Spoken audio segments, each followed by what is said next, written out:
हम धम्म दीक्षा की बात करें तो बाबा साहब और सम्राट अशोक के बारे में जरूर जानना चाहिए।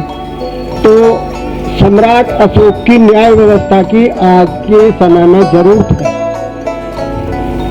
सम्राट अशोक के समय में कैसी न्याय व्यवस्था थी, जब अपराध इतना बढ़ चुका था कि 80% जनता अपराधी हो गई थी, तो सम्राट अशोक ने उस पर चिंतन किया, बैठक किया और बैठक करने के बाद में किस तरह से उसे कंट्रोल किया। सर्वप्रथम वो खुद अपराधी बन गए। बाबा साहब जब 1913 में अमेरिका गए तो उन्होंने देखा कि वहाँ की औरतें जो हैं अमेरिका, इंग्लैंड, विदेशों में आदमियों की बराबर चलती और यहाँ की नहीं चलती, ऐसा क्यों है। फिर उन्होंने आने के बाद में मनन किया और मनन करने के बाद में क्या देखा कि हम क्यों बंधे हुए हैं। एक मनुस्मृति और वेद शास्त्र ऐसे हैं जो कि हमारे को बांधे हुए हैं। कैसे? मनुस्मृति का एक कानून है, सत्य नापि ही सुदृढ़ न कार्यो धन संचय, सुदृढ़ धन न साध ब्राह्मण बाधते। इसका मतलब है यदि सामर्थ्यवान हो, शक्तिमान हो और आदमी शूद्र यदि धन एकत्र कर सकता है तो उसको तब भी धन एकत्र नहीं करना चाहिए। यदि वो धन एकत्र कर लेगा तो वो हमको बाधा ही उत्पन्न करेगा। ब्राह्मण ने अपने को श्रेष्ठ कैसे कहा? एक श्लोक, देवाधीन जगत सर्वे मंत्राधीन च देव।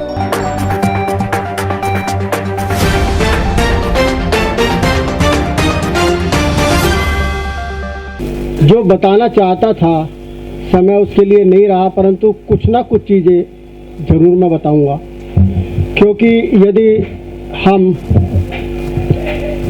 धम्म दीक्षा की बात करें तो बाबा साहब और सम्राट अशोक के बारे में जरूर जानना चाहिए। तो सम्राट अशोक की न्याय व्यवस्था की आज के समय में जरूरत है। सम्राट अशोक के समय में कैसी न्याय व्यवस्था थी, जब अपराध इतना बढ़ चुका था कि 80% जनता अपराधी हो गई थी, तो सम्राट अशोक ने उस पर चिंतन किया, बैठक किया और बैठक करने के बाद में किस तरह से उसे कंट्रोल किया। सर्वप्रथम वो खुद अपराधी बन गए, आपस में मंत्रणा करी, एक आदमी ने रिपोर्ट लिखाई, स्वयं सम्राट अशोक जेल के अंदर बंद हुए और जेल के अंदर जाने के बाद में उन्होंने पूरा निरीक्षण किया कि किस तरह से जेलर भ्रष्ट है, वार्डन भ्रष्ट है, पुलिस वाले भ्रष्ट है, सबकी उसने सूची बना दी। और वही नहीं, ये भी उसने देखा कि कौन अपराध फंसा हुआ है। फंसाने वाले को उसने जो सजा दी, और सजा भी उस तरह की दी कि जा तुझे 10 प्याव लगानी है, 20 पेड़ लगाने हैं रास्ते में, यानी कि आदमी अपराध छोड़कर दोबारा अपराधी ना बने। और कुछ आदमी ऐसे नियुक्त करे थे कि वो जेल में और इधर उधर जाकर के निरीक्षण करे कि कौन निर्दोष फंसा हुआ है और उन सबको फंसाने वाला कौन है। उन्होंने एक जज भी नहीं छोड़ा, यदि किसी जज ने निर्दोष को सजा दी है तो उस जज को भी सजा दी थी। और यही कारण था कि उनके समय में अपराध जो है 2% पर आ गया था। आज ऐसी ही न्याय व्यवस्था की जरूरत है। दूसरा, बाबा साहब जब 1913 में अमेरिका गए तो उन्होंने देखा कि वहाँ की औरतें जो हैं अमेरिका, इंग्लैंड, विदेशों में आदमियों की बराबर चलती और यहाँ की नहीं चलती, ऐसा क्यों है। फिर उन्होंने आने के बाद में मनन किया और मनन करने के बाद में क्या देखा कि हम क्यों बंधे हुए हैं। एक मनुस्मृति और वेद शास्त्र ऐसे हैं जो कि हमारे को बांधे हुए हैं। कैसे?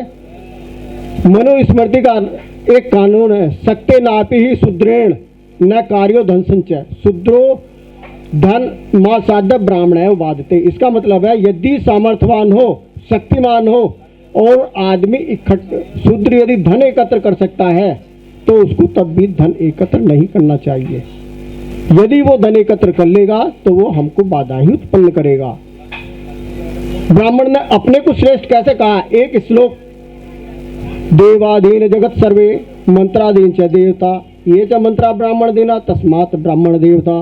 अर्थात जितने पर भी देवता हैं, जगत है सारा वो देवताओं के अधीन है, और जितने पर भी देवता है वो ब्राह्मणों के अधीन है।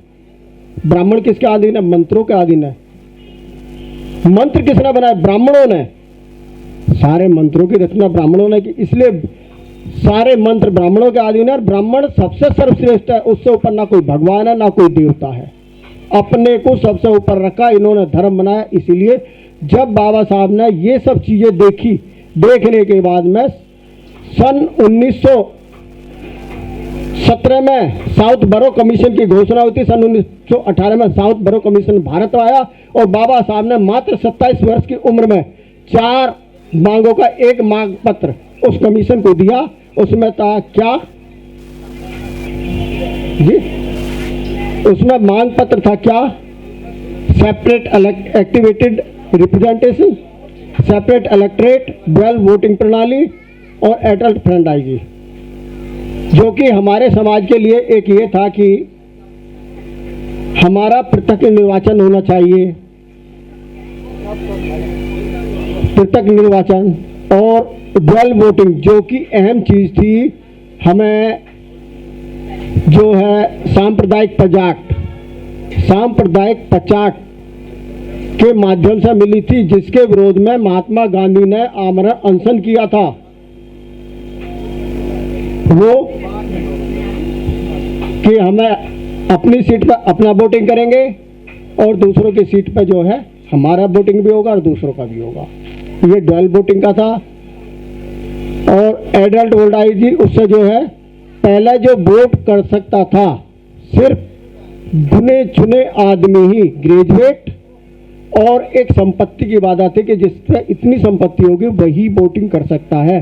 तो बाबा साहब ने जब ये 1917 में 18 में मांग रखी थी, उसके बाद से इस पर भी एक्शन हुआ और उसके बाद से जो 18 साल का जो वोटिंग है वो लागू हुआ था। तो बाबा साहब ने ज़्यादा डिटेल में नहीं जाएंगे। इसके साथ ही मैं जो है आज जो हमारे साथ में आए हैं इस सभा के सारे कार्यकर्ता, उनको धन्यवाद देता हूँ। भंते जी को धन्यवाद देता हूँ। मंचासीन सारे आदमियों को, क्योंकि काफ़ी समय होगा एक एक नाम नहीं लेना। प्रेस वाले सभी को धन्यवाद देता हूँ। और जितने भर भी आदमियों ने आज हिम्मत का काम किया है कि अपने बौद्ध धर्म में दीक्षा ली है, पीछे छोड़ के आगे गए, उनके सराहनीय कार्य के लिए उनको सबको मैं धन्यवाद देता हूँ। सारे महिलाएं भाइयों और बहनों को मेरी तरफ से धन्यवाद देता हूँ और सभी को मैं साधुवाद देता हूँ और आशा करता हूँ कि आगे से जो है इस संस्था को सहयोग दे। जरूरी नहीं है पैसा दे, जरूरी नहीं है हर हफ्ते एक हफ्ते एक आदमी एक जगह से आने का प्रयास करेगा तो हमारे तब भी काफी आ जाएंगे। ये नहीं कि आप अपने बिहारों का प्रोग्राम छोड़ कर यहाँ आए, आप अपने बिहारों में प्रोग्राम करते हैं, एक हफ्ते एक आ जाए तो एक हफ्ते एक आ जाए कोई ना कोई, जिससे कि यहाँ पे जो हमारा ये कार्य चल रहा है कानूनी प्रक्रिया, उसमें हमारे को सपोर्ट मिलेगा, मोरल हमारा बढ़ेगा और आगे काम चलता रहेगा। इसके साथ ही एक मेरे दिमाग में आया है कि हर जगह कहीं गोपाल कुंज के नाम से सोसाइटी है, कहीं कृष्णा कुंज के नाम से है, कहीं इधर उधर, हम क्यों ना अपने आदमी खुद मिलकर अपनी ही सोसाइटी बना ले और हम अपनी ही प्लॉटिंग करके अपनी बुद्धिस्ट सारे इकट्ठे होकर एक रियासी प्लॉट बनाए। तो उसके लिए अगर सबकी मंशा हो तो मिल करके एक राय करके हम वो भी चाहते कि वो करा जाए। यदि कोई चाहता है सारे के सारे एक होकर पैसा इकट्ठा करके हम भी खेत लेके बना सकते हैं, वो ज्यादा महंगे नहीं है जिस तरह से वो करते। मेरे सामने की बात है, सन 1983 में एक आदमी मेरे साथ सर्विस करता था, उसके फादर ने खेती की जमीन थी 20-25 बीघे, वो सारी बेच के 15 बीघे का खेत गाजियाबाद में ले लिया था जंगल के अंदर, और उसने सबके कमरे बना दिए थे। 200-200 गज के प्लॉट अपने बच्चों के लिए बनाए, 3 बच्चे थे, और सारों में कमरे डाल के 21 कमरे एक के हिस्से में आए, सारे किराए पर उठाए, 63 कमरे उठे और 3 उनके 63 3 कितने हो गए 66। जहां 40 घर एक साथ हो जाए वहां गांव बच जाता, तो यहाँ क्यों नहीं हो सकता।